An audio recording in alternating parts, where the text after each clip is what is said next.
दोस्तों, रेखा की बारात आज उसके दरवाजे पर आई है। सारे लोग खुशी-खुशी उसकी बारात का एन्जॉय करते हैं और रात में शादी होती है।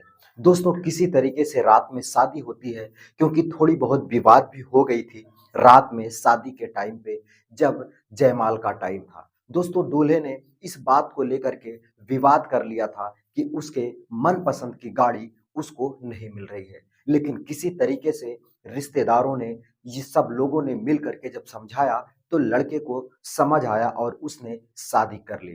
दोस्तों, शादी करने के बाद सुबह जब विदाई का टाइम आता है तो वो जो लड़का होता है उसके कई सारे दोस्त मिल करके उसको बहका देते हैं और उसको काफी ज्यादा बहकाते हुए कहते हैं कि ये गाड़ी तो तेरे लायक ही नहीं है। अरे तू तो एक सरकारी सर्विस करता है, तुझे तो कोई अच्छी सी गाड़ी फॉर्च्यूनर वगैरह देना चाहिए। ये एक छोटी-सी गाड़ी देकर के तुझको फुसला ले रहे हैं और भविष्य में अब तेरी शादी भी नहीं होगी कि तुझे दहेज में एक अच्छी गाड़ी मिल सके।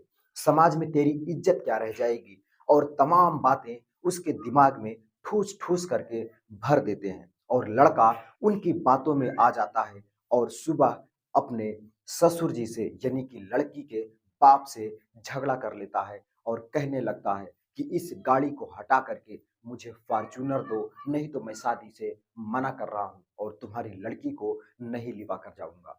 दोस्तों, ये सारी बातें हो जाती हैं और जो खुशी का माहौल चल रहा था, वो सारा माहौल गम में बदल जाता है और सारे लोग आपस में बात करने लगते हैं कि कैसे लड़के ने पूरी शादी करने के बाद इस लड़की को छोड़ रहा है और नहीं लेकर के जा रहा है, सिर्फ़ एक गाड़ी की वजह से। और वो लोग ये कहने भी लगते हैं कि गाड़ी तो दिया है, बस बड़ी गाड़ी की ये ख्वाहिश कर रहा है। दोस्तों, तू-तू, मैं-मैं शुरू हो जाती है और काफ़ी ज़्यादा दोनों पार्टियों में झगड़ा हो जाता है। दोस्तों, फिर वो लड़की अपने घर से बाहर आती है और उस लड़के को डाँटते हुए कहती है कि मुझे भी तेरे साथ तेरे घर पर नहीं जाना है। तू अपनी बारात को लेकर के जितनी जल्दी हो सके मेरे दरवाजे से हट जा, नहीं तो मैं पुलिस को फ़ोन कर रही हूँ। दोस्तों, वह पुलिस को फ़ोन कर देती है और मौके पर पुलिस आ जाती है और पुलिस आने के बाद दहेज का उत्पीड़न वो उन लोगों के ऊपर लगा देती है और वो लोग उसे पकड़ लेते हैं। लेकिन दोस्तों, ये बात है हरियाणा की और हरियाणा में चलती है पंचायत, तो पंचायत भी बैठती है और पुलिस भी रहती है। फिर उन लोगों के बीच में जो फैसला होता है, वो यही होता है कि तुम लोग दहेज की वजह से लड़की को नहीं छोड़ सकते।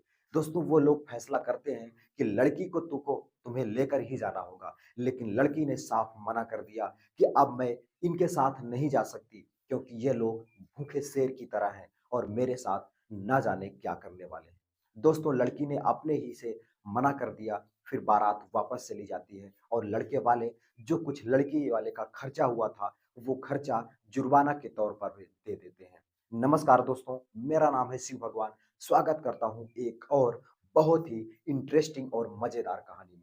दोस्तों, इस कहानी में आपको पता चलेगा कि कैसे आज भी दहेज लोभी इस समाज को गंदा कर रहे हैं और इस समाज में एक गंदा मैसेज दे रहे हैं लोगों के लिए और आने वाली पीढ़ी के लिए। दोस्तों, अगर कहानी आपको ज़रा भी अच्छी लगे तो इस वीडियो को लाइक करके चैनल को भी सब्सक्राइब कर लीजिएगा, जिससे मेरा हर वीडियो आप तक पहुँचे और मेरा हौसला और मेरा काफ़िला बढ़ता रहे।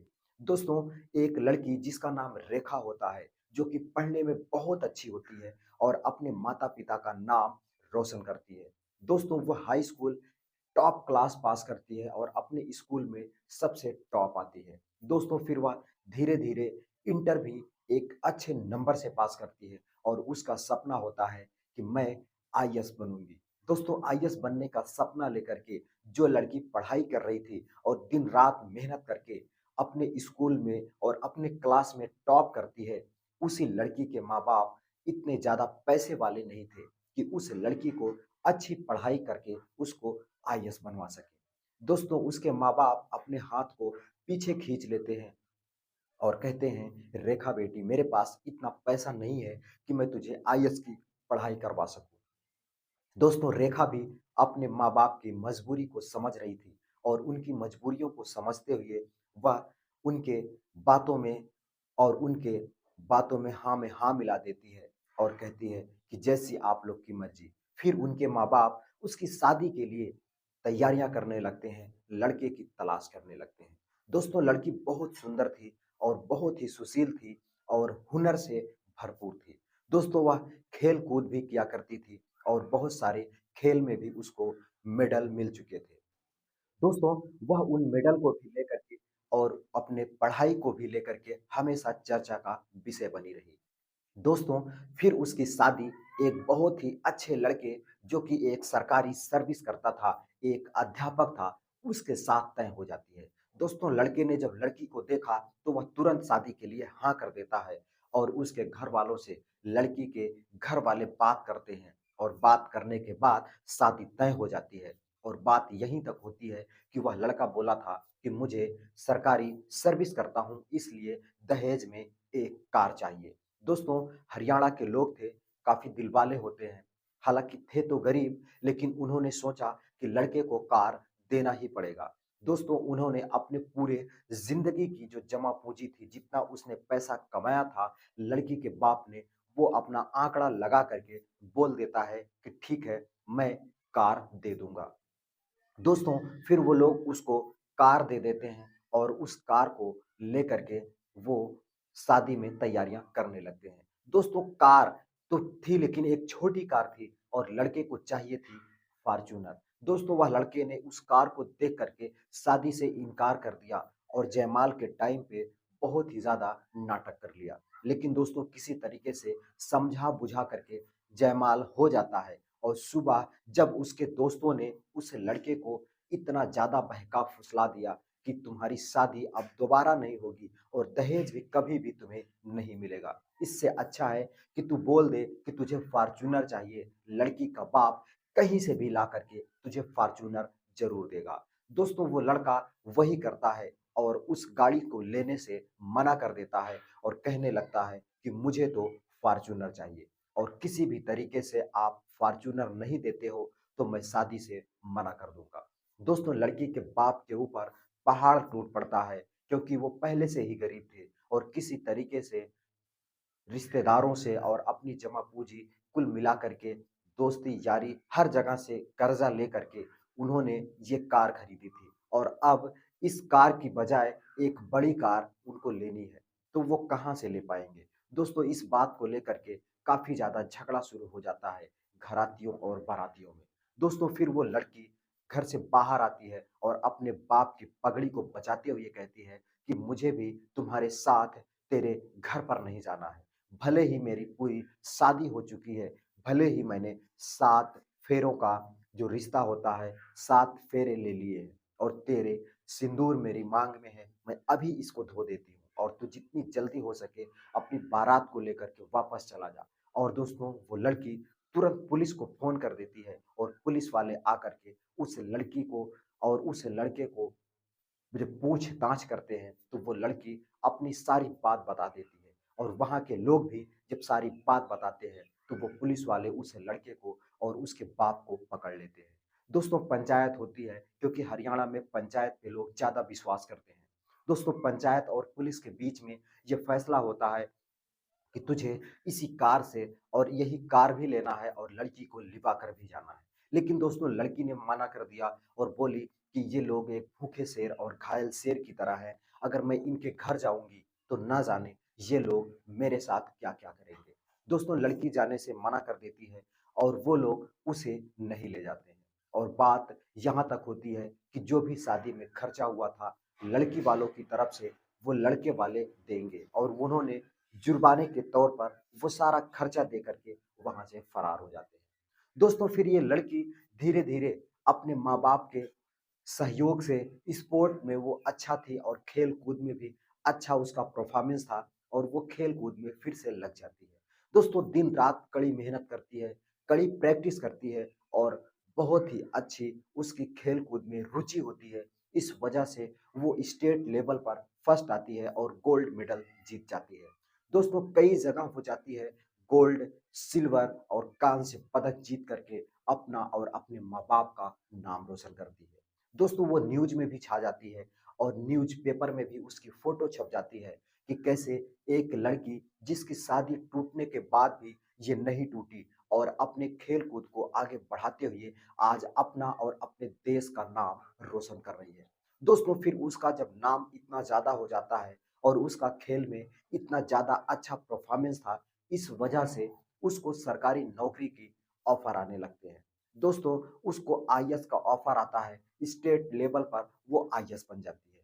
दोस्तों आईएएस बनने के बाद वो अपने और अपने माँ-बाप का नाम रोशन कर देती है। दोस्तों इधर ये लड़का जो इस लड़की से शादी तोड़ दिया था रेखा से, वो लड़का अब अपनी नौकरी करने लगता है और दूसरी जगह उसकी शादी हो जाती है। दोस्तों दूसरी जगह जहाँ पर उसकी शादी होती है, वहाँ पर उस लड़की का जो बाप था, उसने उसको उसके कहे अनुसार दहेज देकर के शादी कर दिया था। लेकिन उसकी एक और लड़की थी और उसके एक लड़का भी था जो कि छोटा था और उसका बाप यही चाह रहा था कि किसी तरीके से इस वाली लड़की की भी अगर शादी हो जाती है तो मैं धन्य हो जाऊँगा। दोस्तों उसकी भी वो शादी करने के लिए सोच लेता है और पैसे इकट्ठा करने के लिए वो अपना 2 बीघा खेत बेच देता है। दोस्तों 2 बीघा खेत बेचने के बाद उसको 30 लाख रुपए मिलते हैं और वो सोच रहा था कि 15 लाख रुपए मैं अपने बेटे का घर बनवा दूँगा और उसको एक अच्छा जीवन दे दूँगा और 15 लाख में अपनी मझली बेटी की शादी कर दूँगा, जिससे मैं इन सारे कर्ज़ों से मुक्त हो जाऊँगा।